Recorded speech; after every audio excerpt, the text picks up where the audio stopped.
ఎవరు చెప్పలేదు కదా. సో మీరు 1930 అమ్మాయిలు బాగా యూజ్ అవుతారు. 1930 సైబర్ క్రైమ్ కానీ సైబర్ ఫ్రాడ్ కానీ అంటే మొబైల్ ఉపయోగించి మొబైల్ కానీ సిస్టమ్ కానీ ఏదైనా ఉపయోగించి మిమ్మల్ని ఇబ్బంది పెట్టి ఏదైనా మీకు నచ్చని విషయాలు మాట్లాడినా మిమ్మల్ని గొడవ పెట్టినా మిమ్మల్ని ఇబ్బంది పెట్టినా మిమ్మల్ని హర్ట్ చేసినా లేదంటే ఫ్రెండ్స్ మమ్మల్ని వెంటబడ్డా లేదంటే డబ్బులు కావాలని వెంటబడ్డా బ్లాక్మెయిల్ చేసినా మీకు ఏదైనా సరే 1930కి కాల్ చేయొచ్చు. ఓకేనా? కాల్ చేస్తే మీకు రిసిప్ట్ వచ్చేస్తారు. అంటే మీరు కంప్లైంట్ ఇచ్చినట్టే మళ్ళీ మీరు లిటరల్గా వాళ్ళే కాల్ చేస్తారు.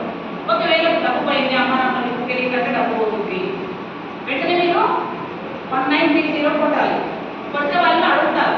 అప్పుడు మీరు ఫైనాన్స్ సంబంధించిన చెప్తారు. ఇదేమో మమ్మల్ని ఏడిపిస్తున్నారు, ఇది సైబర్ ఫ్రాడ్ అని చెప్తారు. ఏదైనా ఇప్పుడు ఇన్స్టా కానీ వాట్సాప్ కానీ ఇవి యాప్స్ అన్నీ ఉన్నాయి కదా. దీని ద్వారా మీకు ఏదైనా ఇబ్బంది వచ్చినప్పుడు ఇదే మీకు ఏదైనా మనీ విషయంలో మీకు ఏదైనా మోసం చేశారన్నట్టు కూడా వెంటనే నాకు చేస్తే మీరు ట్రాన్సాక్షన్ చేస్తే ఫర్ ఎగ్జాంపుల్ నేనన్నా అబ్బాయి ఉన్నాడు, నేనేం ఫోన్ చేస్తాను. ఫోన్ చేసి నేను తప్పు చేస్తాను, నేను చేసుకుంటే డబ్బులు వెయ్యి వేసేస్తాను. లేదంటే నేను యాప్ చేస్తున్నాను, లోన్ యాప్ అనేసి చెప్తాను. మీరు తగ్గి నీకు ఇస్తా అంటారు. మనం ఏమనుకుంటాం, జనరల్గా మోసపోతాం. అలాంటి సందర్భాల్లో ఒక పే చేస్తాం. కానీ మనం మోసపోయాను తెలిసి వెంటనే మీరు చేస్తుంది ఏంటంటే ఫోన్ చేస్తే ఈ డబ్బు అందరి డబ్బు నా ట్రాన్సాక్షన్లోకి వచ్చి నేను విత్డ్రా చేసుకోకుంటే ఫోన్ చేస్తాను, ఫ్రీజ్ చేస్తాను డబ్బులు. ఓకేనా?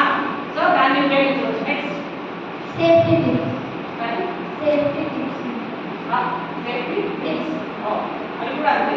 సో ఇట్లా మీరు బాల్య వివాహాల గురించి కానీ దాని తర్వాత వచ్చి ఇందాక చెప్పండి లేదా సైబర్ ఫ్రాడ్ గురించి కానీ చైన్ స్నాచింగ్ కానీ గాంజా కానీ ఇవన్నిటిపైన మీరు ఏదైనా సరే ఇందులోనే మీరు పంపించవచ్చు. ఎక్కడ పరిగెట్టాల్సిన అవసరం లేదు.